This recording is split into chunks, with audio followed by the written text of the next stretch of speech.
Ulat Panahon.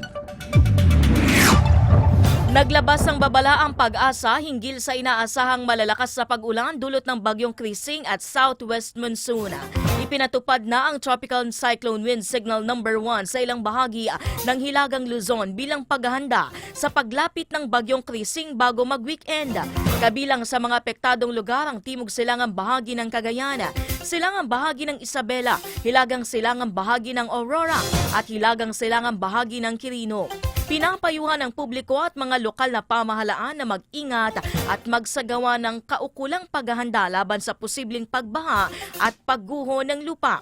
Paalala rin po ng Pag-asa, hindi dapat gawing basehan ang class suspension sa weather advisory dahil ito ay para lamang sa pangkalahatang babala sa panahon. Samantala, itinaas na ng Pag-asa ang signal number 1 sa ilang bahagi ng Luzon dahil sa Tropical Depression Krising. Kabilang po dito ang Cagayan, kabilang ang Babuyan Islands, Isabela, Apayao, Quirino, Kalinga, Northeastern Aurora.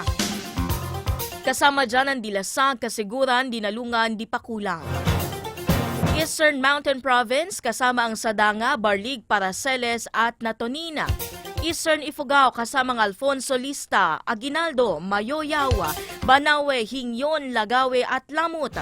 Northeastern Nueva Vizcaya kasama ang Kasibo, Quezon, Bagabag at Jadia. Nagbabala po ang Pag-asa sa posibleng malakas sa pag-ulan at pagbaha sa naturang mga lugar.